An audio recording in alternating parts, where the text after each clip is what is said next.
গুজরাট হচ্ছে, যখন আপনি ছিলেন তখন গুজরাটে খুন করে আপনি এসেছেন। আপনার মতো অপদার্থ রাজ্যপাল যতদিন থাকবে, বিজেপির চাকর বাকর রাজ্যপাল যতদিন থাকবে, ততদিন ভালো জিনিস পশ্চিমবাংলায় কখনো দেখতে পাবেন না। বিহারে তৃতীয় বাচ্চার মতো ওরা লাফাচ্ছে, জানে ওরা অপদার্থ, জীবনে কোনোদিন কিছু করতে পারবে না।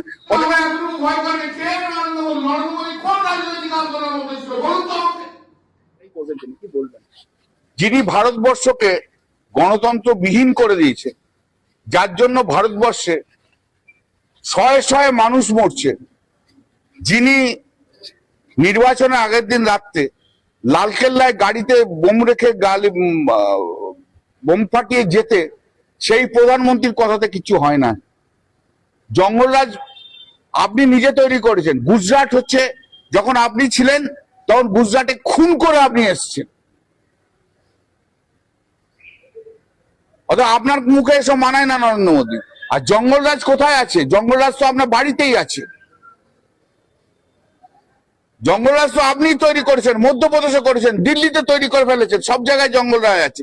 পশ্চিমবাংলার মানুষ অনেক ভালো আছে। 2020-তেও বলেছিলেন, 2026-এ আপনাকে যোগ্য জবাব দেবো নরেন্দ্র মোদী। এমন জবাব পাবেন না, আপনি আর সিট দ্বারা সোজা করে উঠতে পারবেন না। রাজ্যপাল বলছে, রাজ্যপালকে আগে বলুন যে রাজ্যপালের ভবনে যেন বিজেপির সমস্ত ক্রিমিনালদের যেন রাজভবনে না রাখে। ওই রাজভবনে বসে ক্রিমিনালদের রাখছেন, আর সবাইকে একটা করে বন্দুক দিচ্ছেন আর বোমা দিচ্ছেন, মেরে এসো তৃণমূলের লোকেদের। আপনি আগে সব এগুলো বন্ধ করুন।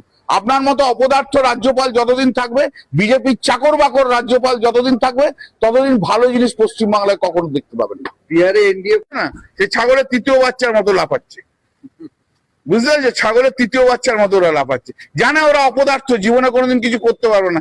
অর্থাৎ এই সময়টা একটু লাফিয়ে নি। বিহার মডেল। আর এই শুভেন্দু অধিকারীরা আগামী 6 মাস পর তাদের দেখতে পাবেন না। তারা বিরোধী দলনেতা থাকবে না, তারা এমএলএ টেবিলে থাকবে না, শূন্য হয়ে গেল।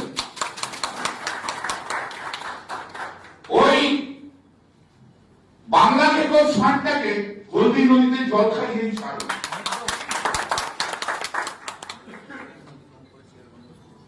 তারা আপনি থাকছেন, আপনার তো প্রোটেকশন নেই।